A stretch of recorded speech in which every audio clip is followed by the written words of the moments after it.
welcome to Pequin Corner. I'm Tina, and today we're going to make pepper vinegar with wild Texas chili Pequins. I don't work for Allsup's, but I found this apron, and we're close enough to New Mexico that Hatch chilies are a pretty big deal around here. So I thought it was kind of a funny thing to wear while I was working on this vinegar. Pepper vinegar is about one of the simplest condiments that you can make. It's very shelf-stable, and it's just almost a requirement along with the salt and pepper on any table in the South. We put it on our greens, we put it in our beans, we add it to all kinds of our foods. And when your vinegar runs low, you just pour some more vinegar over the top of those peppers and just keep using them as long as you can get any flavor out of them. They keep really good. So the first thing I'm going to do is I'm using white vinegar, and I'm going to boil my vinegar.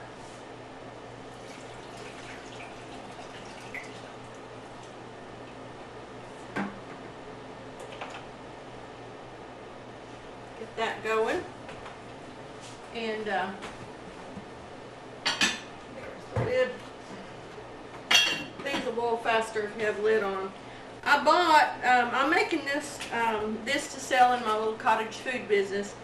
So I bought new bottles that come with, and I bought caps, and I bought little shaker inserts to use for them. But you can do this for home. You can put it in any bottle you want to. You can put it in the bottle that your vinegar came in. You can even put it in an old beer bottle and put a cork in the top. You can do any bottle that'll work, will be fine.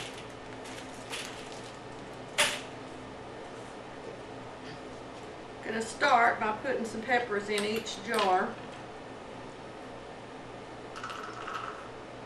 Funnel works real good for this. Now I'm using a mixture of red and green peppers just because I think it'll look cute. But normally it's some people think it's just green peppers, and some prefer some red ones. Just depends on where you're from. I'm going to try to divide these fairly evenly, so I'm going to do a spoon or so at a time in each one until I figure out how much I've got to go. Our friend who has so many of these in their yard allowed me to come and pick some more. I have one big bush in the front that doesn't bear a whole lot yet, and then I discovered yesterday there's one in the backyard too, so I'm pretty excited about that. Hers are very old. They've been around a long time.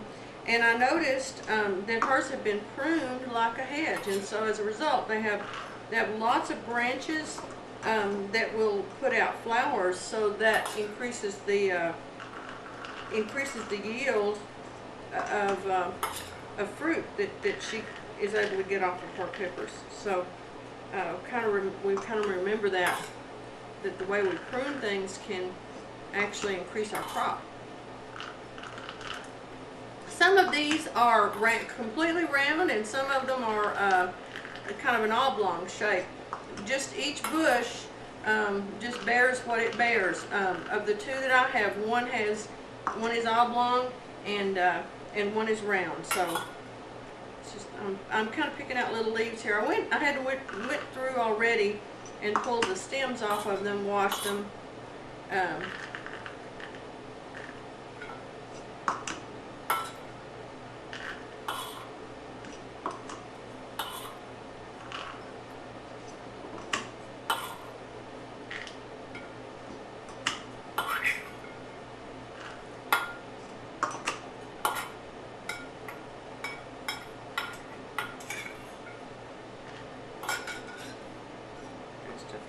Here. Alright, there we go. I'm going to add just a tiny pinch of salt, just a tiny little bit, not even, I'm using a quarter teaspoon to get it in, but I'm literally using just a pinch in there. Simply because salt adds something to everything every kind of food, and so it just kind of helps bring things all together. So this is literally just what a pinch is. Pinch is the amount you can gather in your fingers like that. That's what a pinch is. If you ever see that instruction somewhere. So people with bigger fingers are going to get bigger pinches. Paul is rolling his eyes at me. Let's see if our vinegar's boiling yet. Okay, it's steaming good. It'll be boiling in just a second. Let me get mine.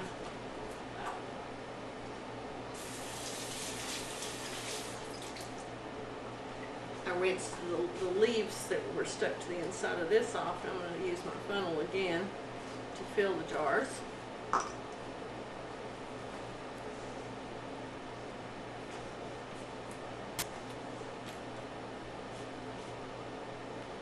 We're going to an event this weekend, and I'm really excited to be able to take this pepper vinegar. It's a living history event, and I'll be demonstrating letterpress printing, but it's the kind of event that will attract people that are interested in old-fashioned foods and local foods. Okay, my vinegar's boiling.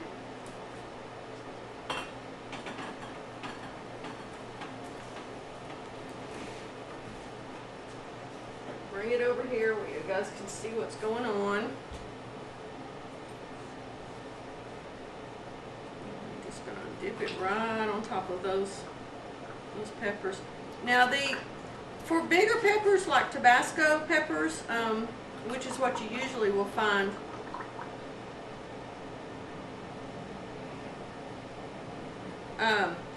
you have to cut. They'll say you have to cut slits in them before they'll sink. But we tried poking slits in these, didn't we, Paul? And Yeah. these are so full of seeds that there's no air in them. So these will start sinking as they absorb this hot liquid. These need to sit for about 3 weeks. I'm taking it. Normally I would have made it a lot earlier so it'd be ready to eat at my event, but this is a once-a-year thing, and there just weren't enough available to make it earlier. So the folks who purchase these will need to wait until November before they open it up and start using it.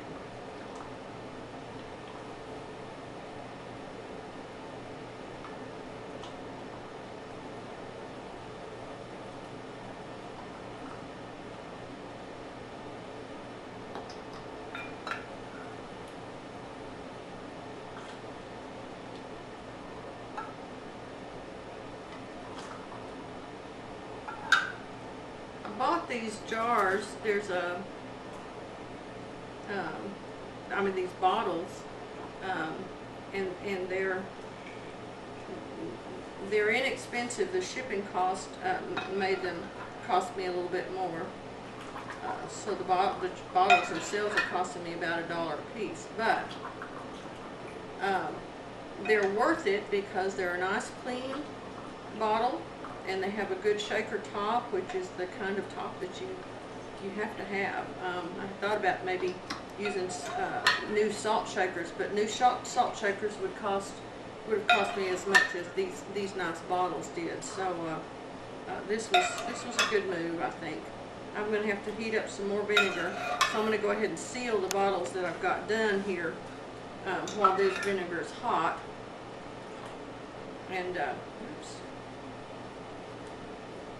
Okay, we overcooked that one a little bit. Hold on, here we go.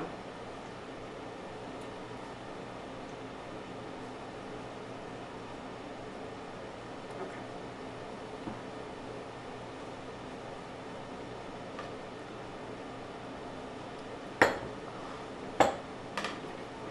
This one, oops. Stick there, poke those back down in there. All right. Now,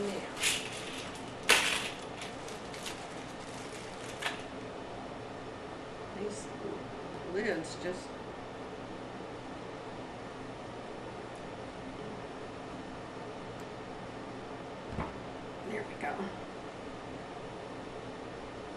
little shaker tops just fit right in there. And the lids have their little lining on them.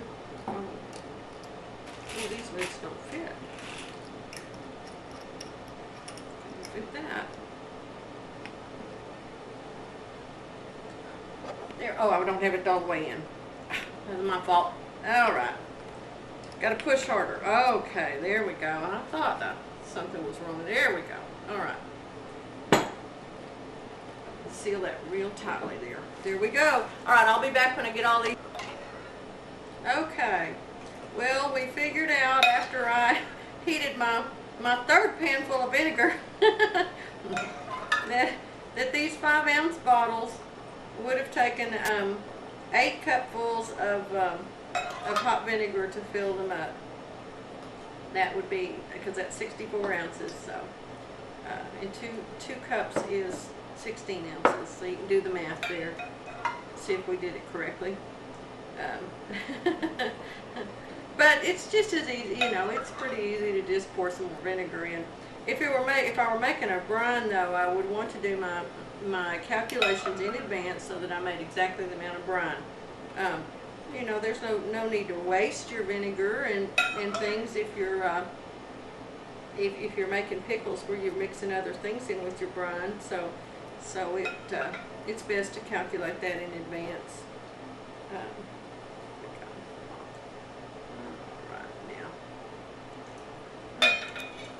The little bit of vinegar I have left there, after it cools off, I can put it back in my container. I'm using the 5% acidity vinegar that you would use for any of your pickling, and I'm just using plain white vinegar. There are probably pockets of places in the South where there are local vinegars are traditional, where people made their own, but I've always just seen them done with plain white vinegar. Get these little things. My fingers are not very strong, so everything that requires finger strength takes me more work than other people. I date my labels when I can things to sell. I mean, you're dating things when you're canning them for yourself, and so I put that date on the label when I'm making things to sell, and that does a couple of things. It protects the customer if they set it in or get it as a gift and set it in the cabinet and don't use it, then you know they know after a year or so they need to throw that away. They don't need to be keeping that around. And then the other thing it does is it lets them know that they've got fresh product that you just made. Or like this one, I can tell people as they purchase this little batch, this is only 12 bottles, I can just tell them, you know, to wait 3 weeks before you use it. And these peppers will sink down, and they're starting to sink already in the ones that are that I filled first. You can see that there they go, down they go. So that can be kind of fun if you got kids to let them watch the peppers sink, or grands. When you go after you use the vinegar out of it and you go to add more, you don't have to boil your vinegar when you re-add it. You can just pour it right in on top at room temperature. And that's it. I hope that you have enjoyed this, and thanks for stopping by.